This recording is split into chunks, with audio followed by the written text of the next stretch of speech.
Afternoon, everybody. Last slot of the day, long day for you all. I'm not sure how I can follow those last few presentations, all were excellent. Who's heard of the GDPR in the room? Oh, quite a few people. Anybody responsible for their programme of work, GDPR? Yeah, a few people.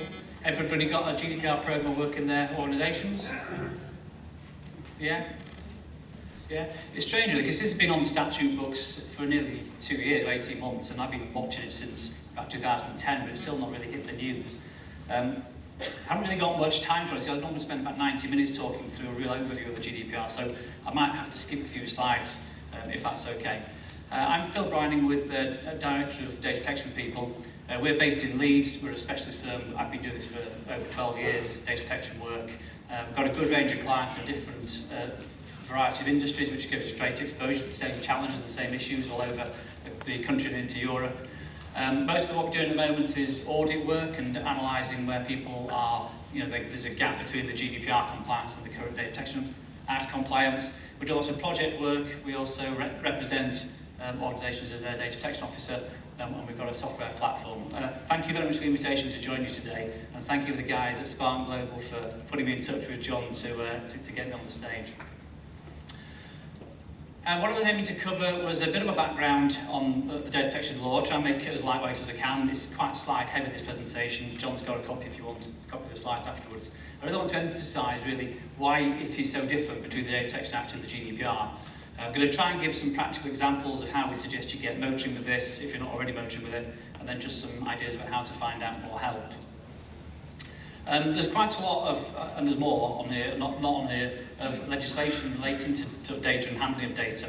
But I'm really focused on the Data Protection Act and the Privacy and Electronic Communication Regulations, both of which are going to change in May next year. The Data Protection Act becomes the GDPR, General Data Protection Regulation, and the Privacy and Electronic Communications 2003 will become something else, probably PECA 2018.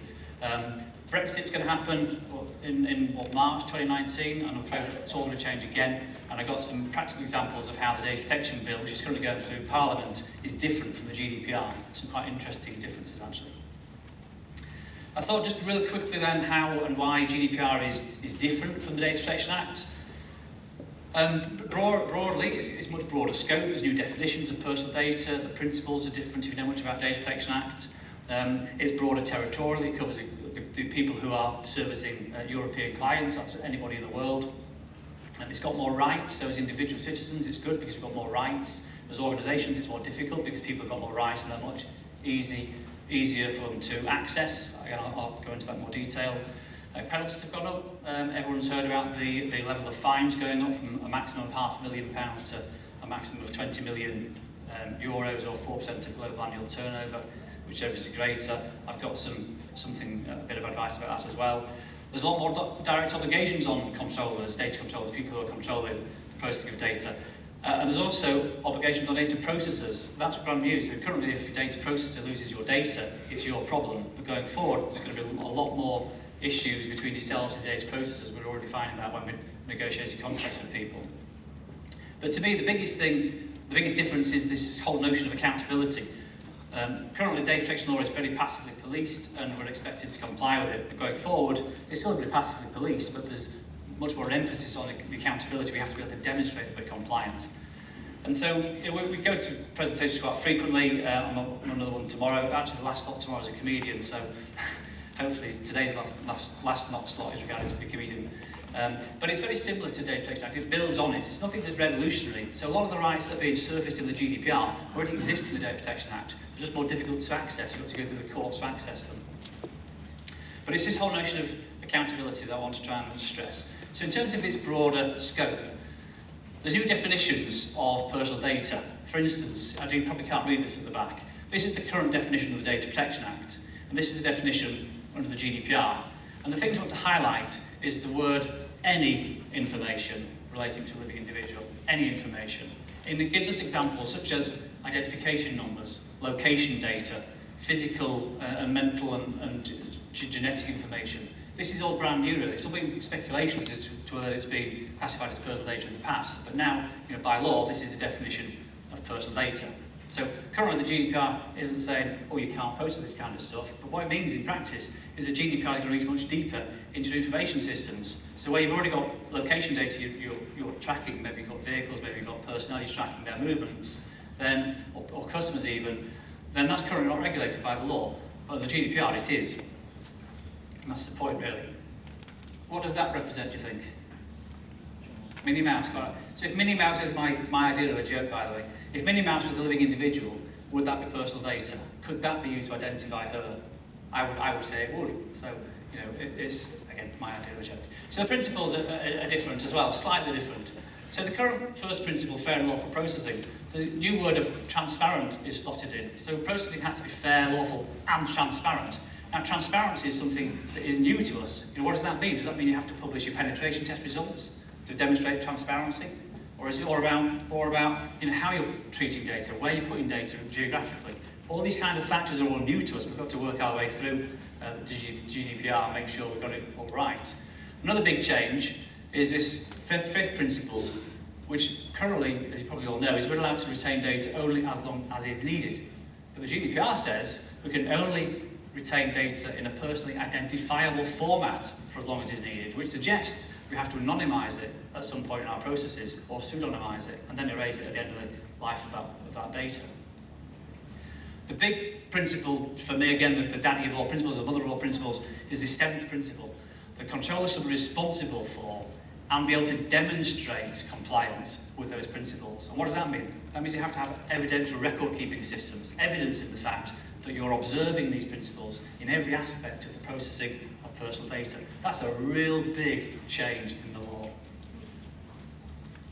So the territorial reach has changed. If you're a Chinese company providing services into the European Union, then you're caught by the GDPR. Again, to be tested in international courts, but you're caught by the GDPR.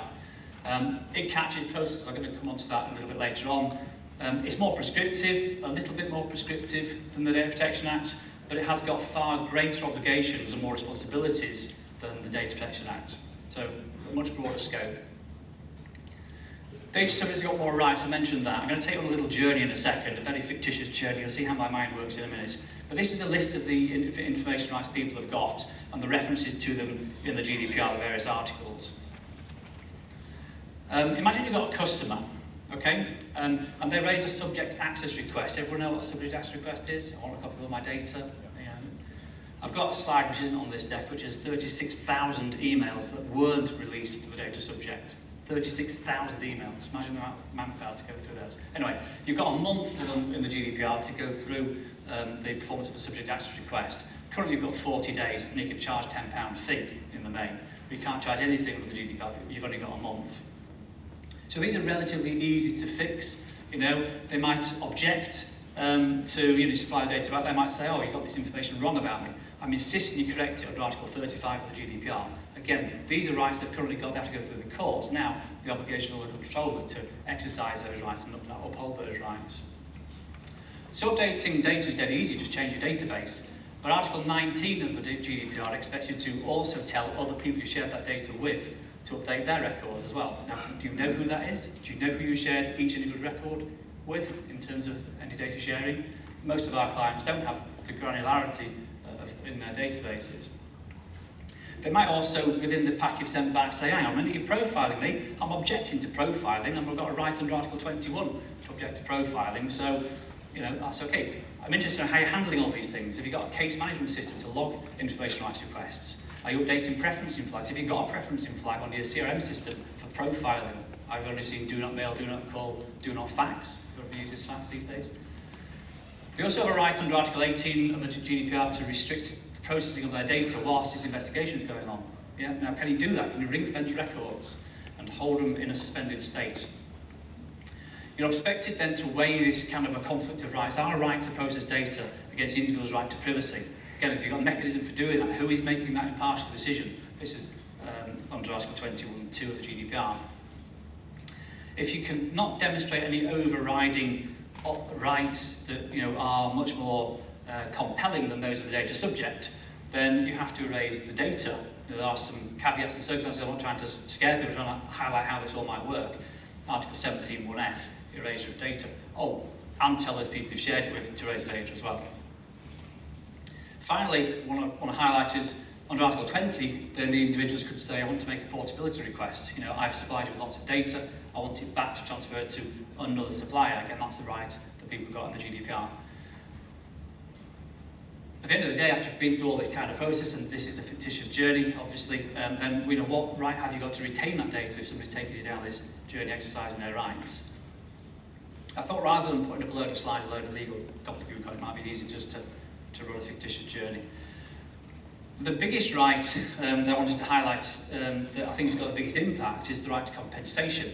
Again, there's currently a right to compensation, and until a couple of years ago you had to demonstrate financial loss in order to be compensated for a data protection breach. But that all changed with this Google v. Vidal Hall case. And those of you who are listening to the news recently will know that Morrison's former head of audit was running an eBay business on the side, and using Morrison's post room to post out and fulfill all these goods he was selling over eBay. Well, he got caught, he got reprimanded, and he got disciplined, and he took umbrage with his employer Morrison's. So he stole a payroll database of 100,000 people and published it on the internet. And he got caught, and he got 8 years. But Morrison's are being pursued through the High Court for damages, and there's a firm of solicitors that are on no win, no fee, and they're representing Morrison's. And the whole case has been adjourned until February, trying to get more plaintiffs together to put this class action through for data breach. It's the first time in the UK that there will have been a data breach class action. So it's all really interesting to all come to evolve it. This here was a couple in Edinburgh who got awarded £17,000 worth of damages in February for distress caused by their neighbour's CCTV system. Again, you've got to read between the lines, so this also had audio recording on it, and it was cited under the bedroom window of the couple who complained, but the courts awarded them damages of £17,000 for distress. So that's the way it's going. So this is kind of the chilling, this is the next set of ambulance chases, it's quite chilling. This is a firm of solicitors advertising no win, no fee for those people who suffered from the Wonga breach. Now, if each of these people are coming after you for like £1,000 and you're Uber, and you lose 57 million people's details and 600,000 drivers, and they come after you for £1,000 each, that's £57 billion. Yeah, so the compensation is the thing I think we should be worried about rather than the penalties imposed by the ICO. Talking of which, I hope there's no bikers in the room, but the penalties, as we know, are one of several sanctions. So information notices, assessment notices, enforcement notices, they have greater powers of entry and inspection and be able to seize and take equipment off site. They can issue penalty notices. In the data protection bill, there's they can issue fixed penalties for the non-payment of the registration fee. The registration goes, but the fee remains. Compliance orders issued by the courts. So there's a whole range of different penalties that the ICO can implement. The fines are in two tiers, as you probably have read, so I won't dwell on that, but up to £10 million or 2% of global turnover for transgressing certain articles of GDPR, 20 million or 4% of global turnover for transgressing other of the GDPR's articles. So again, if you're a firm, you have a client turns over 22 billion euros, so 4% of their turnover is €1 billion. So they're taking GDPR really seriously. There's an option in the GDPR for each member state to not apply fines to public authorities, and there is talk that that's probably the way that the ICO will go. They're not trying to, raise money for the government, allegedly. They're trying to impose, fines that are dissuasive, and they're trying to make sure that they educate people as well. Interestingly, in the data protection bill, this is one of the things I wanted to highlight, is there is a clause, section 177 of the data protection bill, which is imposing penalties for directors and officers of companies directly on them as individuals, so the power to impose penalties on owners of companies for breaching the data protection bill. This is not a feature of the GDPR, this is an enhancement that we're going to try and ease into the United Kingdom Data Protection Act in 2018. So again, what we're finding is pressure from those directors and officers saying, what are you doing with GDPR? Have you got it organised? I've got £500,000 fine potentially coming my way if you guys down in the operational part of the business haven't got this cracked. The ICO is telling people that they not to worry about this, don't worry about the fines. Fines is the last thing on our agenda. We try and educate people first, we go through the measures first. This is from the ICO's blog, trying to sort of dispel the scaremongering that's going on about GDPR. So, controllers, these are the people that determine the means of processing or the way that data is being processed. The first thing that we've got to do, and there's lots of things, I'm going to skirt over some of it, but one of the key things we've got to do is make sure we take into account data subjects' rights.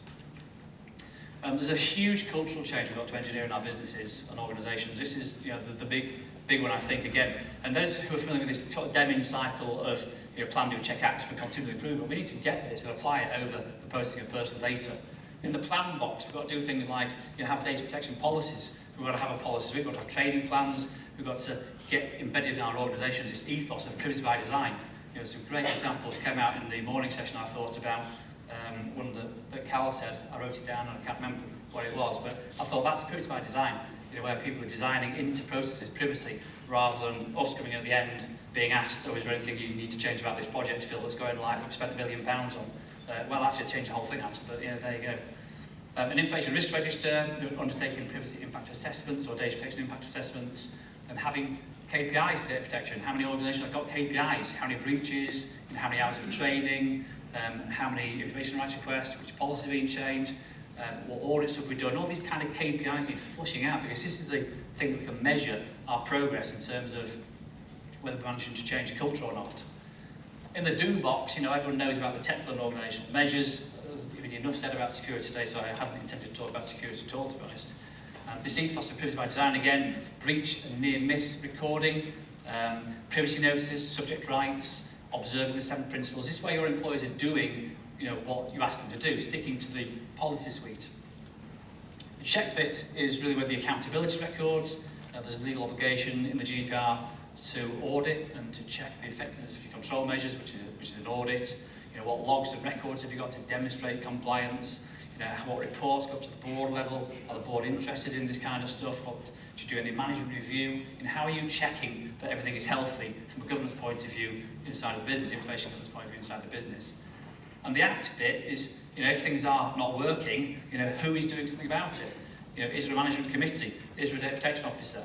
Is there an information governance forum within the business that's involved on a monthly basis to monitor these data protection KPIs? What corrective and preventive actions come out of the process to change the way people are either doing things or to change a policy to reflect the way that people are doing things? And I think this is about changing people's behaviour. It's about changing the culture within organisations. And I think this is, again, a big challenge.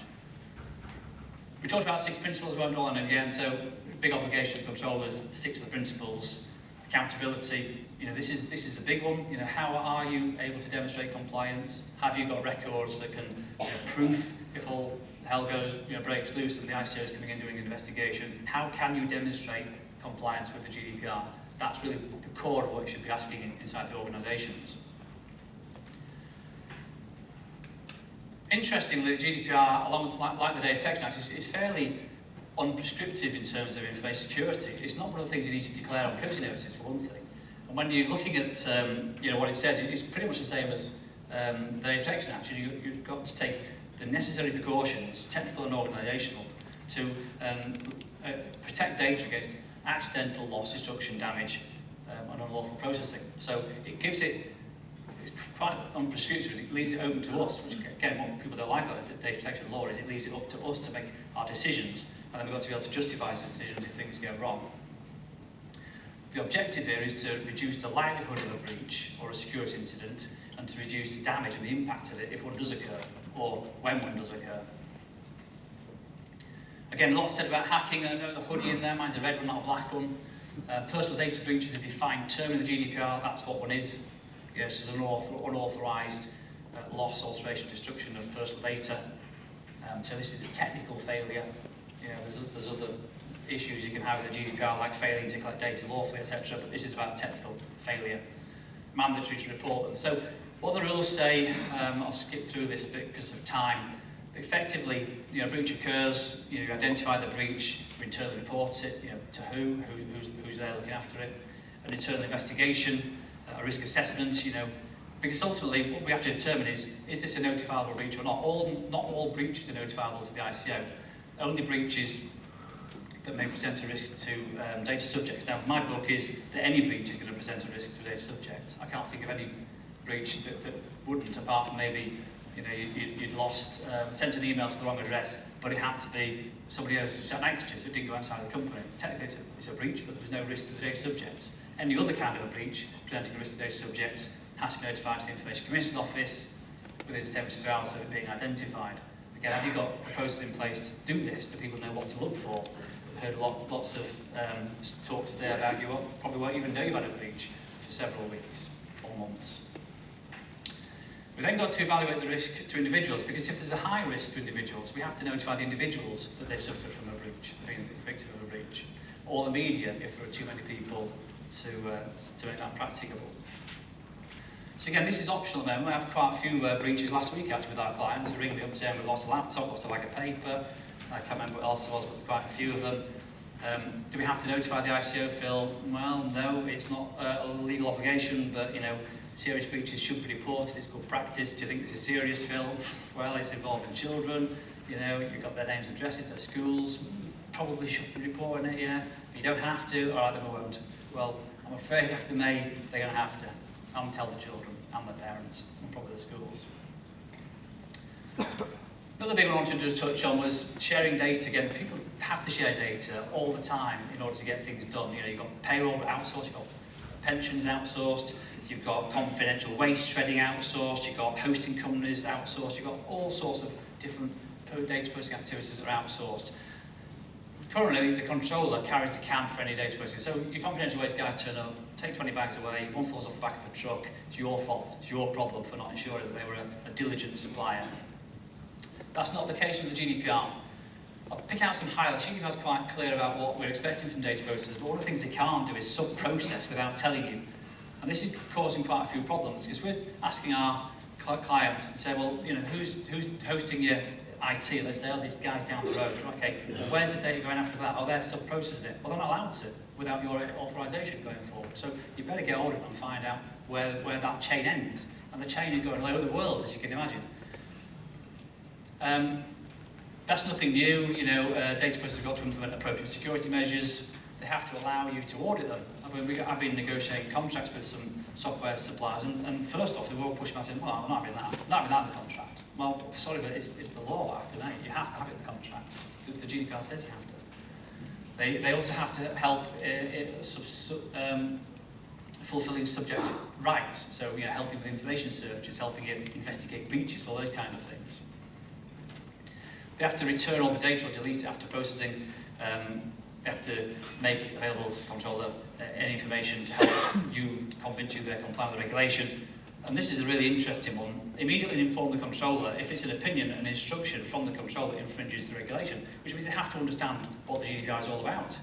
You've gone are the days where it's your problem controller. This is, can you do this with our data? Nope, we can't without your data, because that will break the law. You know, that makes us liable.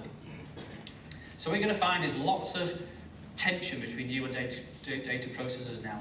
As soon as you start asking to negotiate contracts and put some of these things in, you're going to find tension. Another big area is indemnities. What level of indemnity are you going to put in a contract if your maximum fine is €1 billion? Value of the contract at 5,000 quid.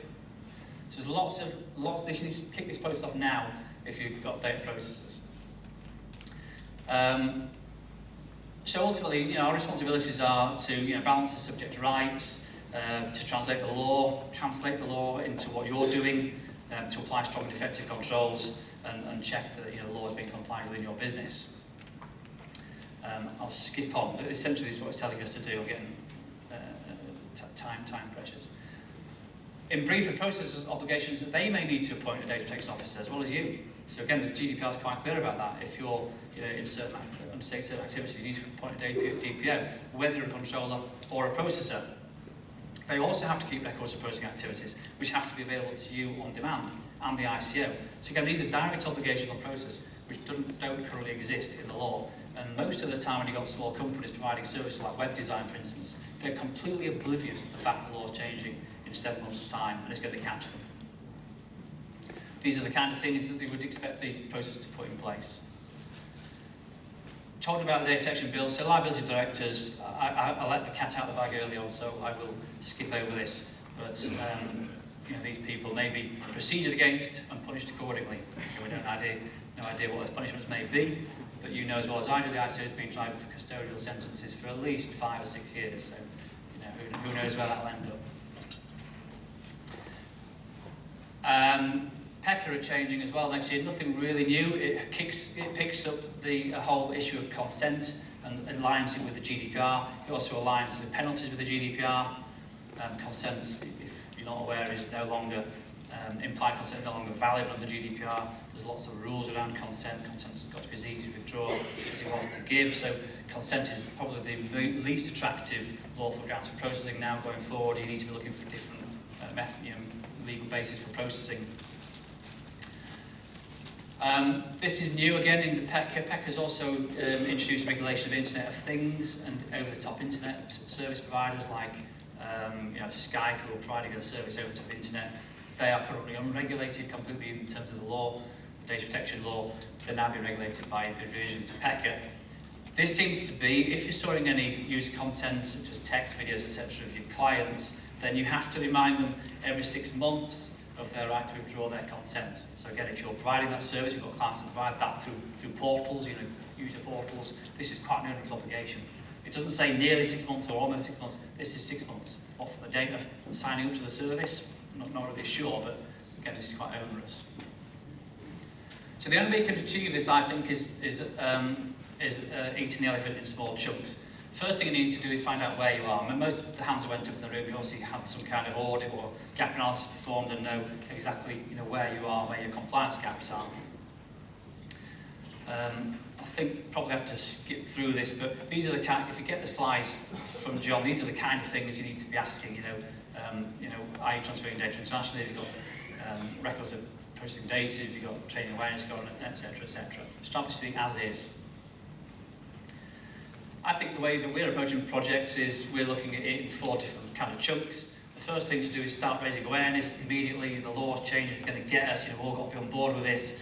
Develop a training plan, keep training records. At the same time, enlist services of the right people in the organisation. Do you need a chief privacy officer or a data protection officer? Have you got a steering group that's helping to kind of manage the whole project going forward? Then we get to the fun stuff, a data audit, which takes absolutely ages to do. In even small organisations, it's a real detailed look at what data we've got, where we got it from, what did we say to people when we got it, where is it going, how are we keeping it for, who are we sharing it with. That'll show us who we're disclosing data to. It'll help us underpin the lawful grounds for processing. At the same time, we're looking at all the policies. We've got a document master list. What's the policy suite? Is it fit for purpose?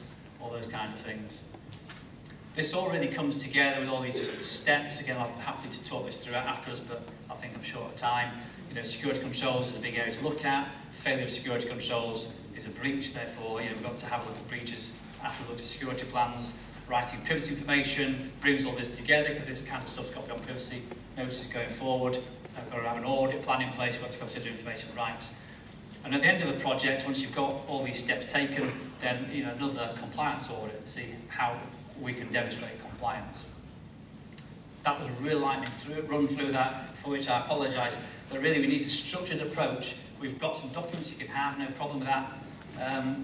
It's all actually in our action plan, which you're very welcome to have a copy of, to try and help people get on with this journey.